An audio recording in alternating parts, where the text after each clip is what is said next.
আসসালামু আলাইকুম সুপ্রিয় শিক্ষার্থীরা, আমাদের বিভিন্ন প্রতিযোগিতামূলক পরীক্ষা থেকে শুরু করে একাডেমিক পরীক্ষাটা গুরুত্বপূর্ণ টপিক হলো ট্রান্সলেশন।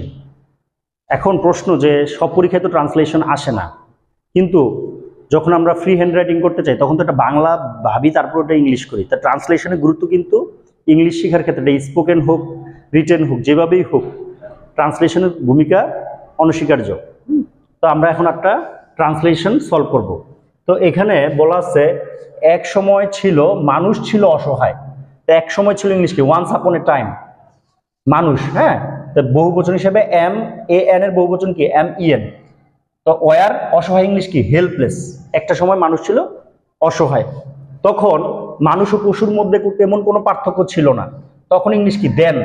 পার্থক্য ছিল না, দেয়ার ওয়ার নো ডিফারেন্স। হ্যাঁ, দেয়ার ওয়ার নো ডিফারেন্স মানুষ এবং পশুর মধ্যে। তা মানুষ ম্যান, আর পশু ইংলিশ হলো বিস্ট। অনেকের কাছে মনে হচ্ছে বেস্ট একটা শব্দ আছে, গুড, বেটার, বেস্ট, এটা কিন্তু BEAST, বিস্ট, কাছাকাছি শব্দ। বিস্ট মানে পশু, তাহলে ম্যান অ্যান্ড বিস্টস এর মধ্যে কোনো মধ্য ইংলিশ কি, বিটুইন, কোনো পার্থক্য ছিল না। বন্য জন্তুদের ভয়ে মানুষ সবসময় ভীত থাকতো। মানুষ, তাহলে ম্যান, এমিয়ান, ম্যান, হ্যাঁ, war always afraid of.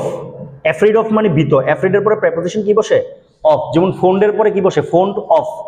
Phone মানে প্রিয়, ফোন্ড অফ, অ্যাকর্ডিং টু। ঠিক এরকম ভাবে অ্যাফ্রেড এর পরে অফ বসে।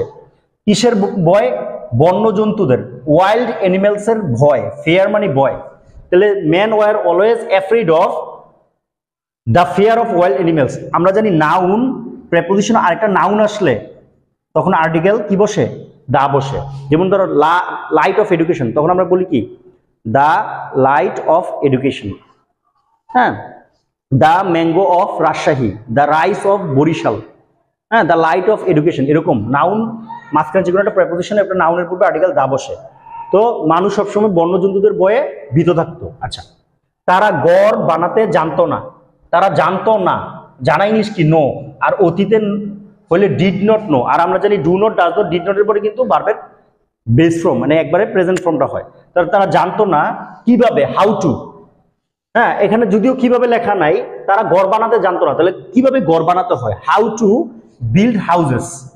হ্যাঁ, তারা ঘর বানাতে জানতো না। আচ্ছা, পোশাক, হাতিয়ার ইত্যাদি তৈরি করতে পারতো না।